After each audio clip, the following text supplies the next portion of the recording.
Glory first in words, glory first in song. Glory first in the power of His Imperial Majesty Haile Selassie the First and Empress Zirimanen. I love how good and how pleasant it is for I and I to be here again in this love and unity. It is like the precious ointment upon the head that runs upon the beard. Even Haile Selassie the First beard that went up to the skirts of his dreadlocks garment, as the Jew of Ethiopia, and as the Jew that is sent upon the mountain of Zion. For there His Imperial Majesty Haile Selassie the First and Empress Zirimanen commanded the blessing, even love and life, forever and ever. Giving thanks again and again to the presence of each and every one for taking the short time off to even listen and to give an ear to a short message that was spoken by His Imperial Majesty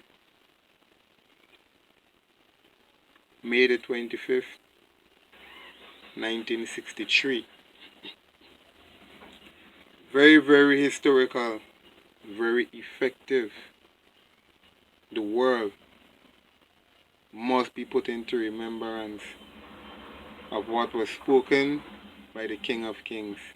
It is only the King of Kings that can do that particular duty to bring all the nations together under one umbrella. There will never be another king in this time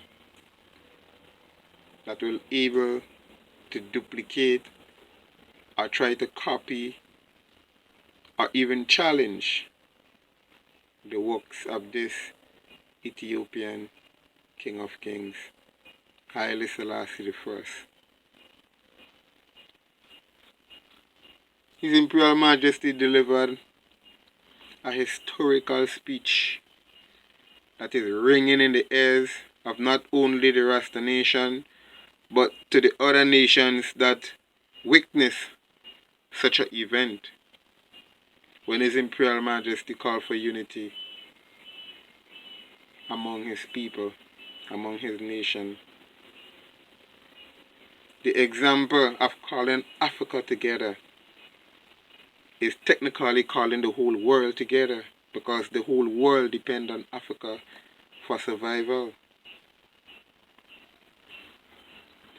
So it is very, very important for the world to know what went on from that period of time. The example that was set by Haile Selassie from Ethiopia. So I am going to read a short portion from that speech. I'm just going to read a short portion. Free and united. And within this portion here, there's a very deep meaning. Because although His Imperial Majesty took unto himself the title as the conquering lion, his way of dealing with things, his administration, was seen like a lamb. So that means the lion that can be so vicious at times can be so calm like a baby. You know, that you might get tricked if you are not careful. So I should take the example of His Imperial Majesty and know that there are times that I have to be humble as the lamb, wise on the battlefield in dealing with all situations. Because when the lion wake up, know what has happened. So that is the part that His Imperial Majesty try to calm away from his people. The way of the aggression, the aggressive behavior. His Imperial Majesty make it known that, look, he shouldn't be that step taken first. Even Empress Menen declared a good example of that portion in her speech as well. Knowing that war is the last thing I and I people desire. I and I don't want to see no bloodshed. But some people cannot learn, just like how Rome, from centuries now, trying to dominate Africa. And I know like they are failing to realize that it is an impossible thing to do. There is no way a different nation can overpower Africa in no standard at all. No standard of living, no standard of acquiring anything. I and I people should be respected for who they are. That is what His Imperial Majesty showed to the Leagues of Nations, knowing that yes, you have a small country, but equality have to be there for all. So it is not about the size of your country, or how big your family is, or even how much weapons you have.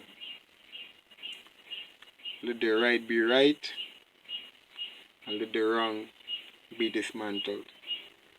So I'm going to read this short portion here. Free and united. Ones and ones who got that speech can follow up. But also within the transcription, ones and ones can follow up and read along while listening as well. But I just love to see the photo that is presented here on this platform, knowing that His Imperial Majesty is the center of attraction. All ears have to listen to him, and the eyes that can see him have to look on to hear the revelation and to even hear the judgment as well, because it is among these ones that it was translated that even the English speaking countries can know what went on.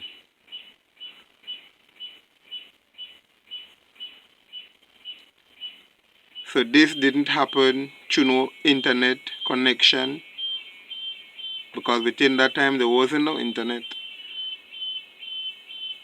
And as we can see here, there was ones making sure that they have the pen and paper. And also within them time they had recorders, voice recording. So they could hear what His Imperial Majesty said in his native tongue. Most of the famous speeches of His Imperial Majesty was in Amharic. And as I know, Amharic is the official language of Ethiopia. So in due respect of the continent, His Imperial Majesty will find it privilege to deliver his speeches so that his people can hear and have a more clear understanding of what he is talking about.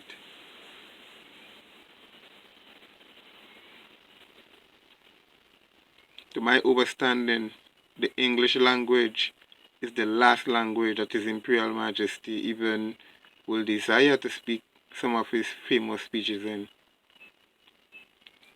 So there are enough times when His Imperial Majesty did interview what he will do. Although he will speak English, but when coming to specific reasoning, he will switch into the Amharic language to bring more meaning to what he is saying. And then different nations will have to do the translation.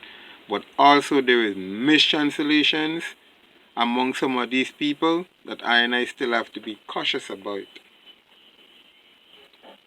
But I and I giving thanks and praises to His Imperial Majesty that did such a marvelous works and set an example, knowing that I and I people got to unite and come together, the whole of Africa. Don't leave all the burden on Ethiopia alone. let us share the duty. And I giving thanks. So I'm going to read this short portion here. Free and united.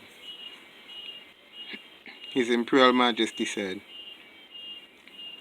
"Today we look to the future calmly, confidently, and courageously. We look to the vision of an Africa not merely free, but united. In facing this new challenge, we can take comfort and encouragement from the lessons of the past. We know that there are differences among us. Africans enjoy different cultures, distinctive values, special attributes. But we also know that unity can be and has been attained among men of the most disparate origins. That differences of race, of religion, of culture, of tradition is no insuperable obstacle to the coming together of peoples. The road of African unity is already lined with landmarks.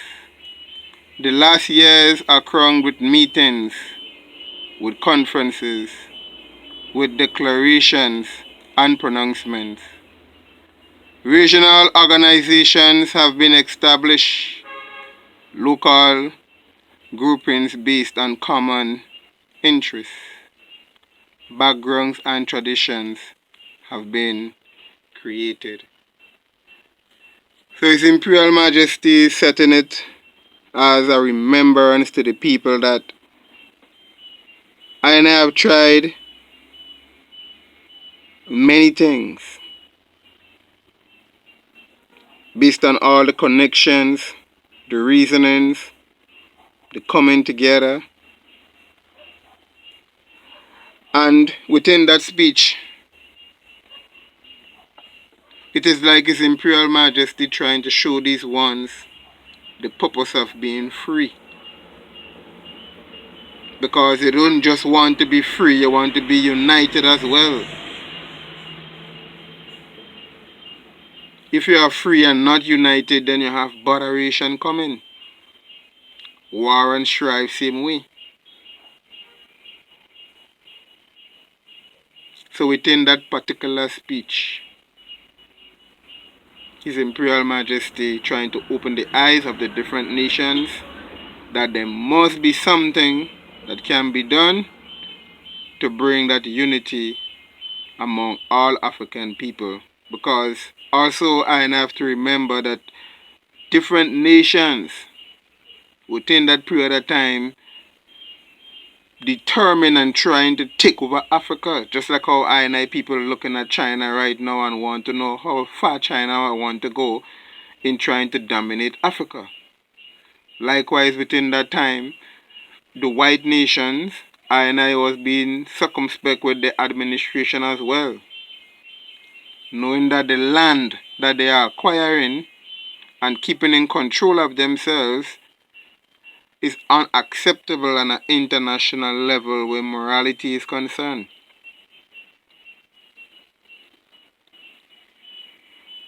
So technically, His Imperial Majesty showing to the different heads of state that as black people, ones have to control their own destiny.